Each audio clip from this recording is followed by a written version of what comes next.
ذرا دیکھو وہ فلسطین کے مسلمانوں کو بھی، فلسطین کے مسلمانوں کا رمضان بھی دیکھو، ہمارے افطار تو بڑے بہترین افطار ہے، ہمارے روزے تو بڑے بہترین روزے ہیں، ہم سحر میں کھاتے ہیں، افطار میں کھاتے ہیں، ذرا ان کو دیکھو کہ ان کے یہاں ایک ایک کھانے کو محتاج ہے، ان کے بچے ایک ایک پانی کے گھونٹ کو محتاج ہے، ایک بندہ 10 کلو کے آٹے کی تھیلی پکڑ کے اللہ کو سجدہ کرتا ہے، اللہ آج کئی دنوں کے بعد تو نے مجھے کھانے کو عطا کیا ہے۔ 10 کلو چاول میرے بھائی، 10 کلو آٹا، کوئی معنی نہ رکھتا آپ کے میرے واسطے 200-400 کے اندر آ جاتی وہ چیز، لیکن وہ فلسطین کے مسلمان ہیں کہ جن کو سجدہ کرنے پہ مجبور کی یہ چھوٹی نعمت، یہ سجدے سے بات سمجھنے کی ضرورت ہے کہ کتنی نعمتیں کھا گئے اللہ کی، کتنی نعمتیں ہم نے کھا لی آج اللہ کی، اور سجدہ کرنے سے قاصر ہے۔ سجدے بھی کرتے ہیں تو بے چینی کے سجدے کرتے ہیں، سجدے بھی کرتے ہیں تو بڑے عجیب و غریب سجدے کرتے ہیں۔ وہ فلسطین کے مسلمانوں کا افطار کیسا ہے دیکھو ذرا، ذرا ان کا رمضان کیسا ہے دیکھو ذرا۔ یاد رکھو کل قیامت کے دن،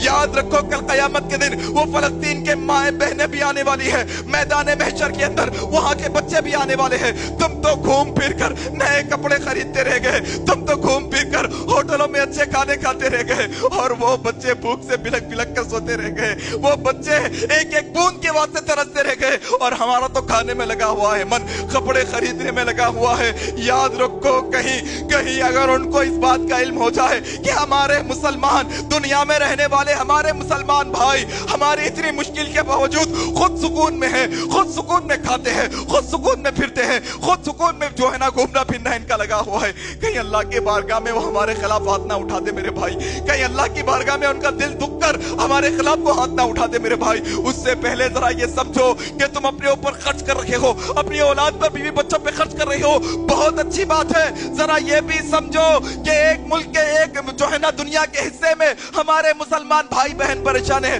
ہماری کمائی کا 1 روپیہ بھی ان پہ خرچ ہوا ابھی تک، 1 روپیے کی مدد کرے ان کو آج تک، جو مدد چاہتی ہماری طرف سے بھیجنے کی کوشش کرے یا یہ معلوم کرنے کی کوشش کرے، جو بھی ہو 10 روپے ہوں گے، 100 روپے ہوں گے، 1000 روپے ہوں گے، میں میرے فلسطینی بھائیوں کی مدد کرنا چاہتا ہوں۔ کیسے ان تک یہ پیسہ پہنچاؤں، کہاں سے ایڈ جا رہی ہے، کہاں سے مدد جا رہی ہے، میرا حصہ بھی ان کو ڈھل جائے۔ ارے یہ چھوڑیے صاحب، یہ تو دینا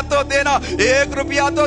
دینا۔ وہ فلسطینی مسلمانوں کا ذرا بھی درد ہمارے سینے میں ہے نہیں، اس بات سے آپ اندازہ لگا لو کہ اتنے سالوں سے مسائل ہو رہے ہیں، اگر آپ کی دعاؤں میں آپ نے ایک دفعہ بھی آج تک فلسطینیوں کے لیے دعا نہیں کی تو ہمارا مسلمان ہونا کون سا مسلمان ہے، یہ کون سے مسلمان ہے؟ ایک مسلمان تو وہ تھے کہ جسم کی کسی حصے میں کانٹا چبھتا سارا جسم تڑپ اٹھتا تھا، لیکن ہم کون سے مسلمان ہیں؟ اگر ہماری دعاؤں میں کم از کم گرتی پڑتی حالت میں اگر مسلمان ہوتے ہوئے مسلمان کی حیثیت سے کم از کم 2 لفظ اللہ کی بارگاہ میں، اللہ فلسطینی مسلمانوں کی مدد فرما دے، اللہ غزہ کے مسلمانوں کی مدد فرما دے، اللہ کافروں کو نیست و نابود کر دے، اللہ یہودیوں کو نیست و نابود کر دے، اللہ غزہ کے مسلمانوں کے جو ظلم کرنے والے ظالم ہیں، اللہ تو ان سے انتقام لے لے، اللہ فلسطین اور غزہ کے مسلمانوں کی مدد فرما۔ اگر یہ دعا بھی نہیں کر سکے تو ذرا سینے میں ٹٹولو جا کے،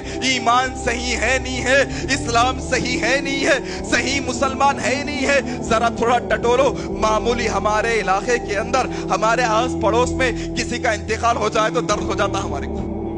درد ہو جاتا۔ اچھے تھے بھائی، بہت اچھے تھے، کل ملے تھے، پرسوں ملے تھے، ہمدردی آتی نا، پھر کیوں وہاں کے مسلمانوں سے ہمدردی نہیں ہمارے لیے؟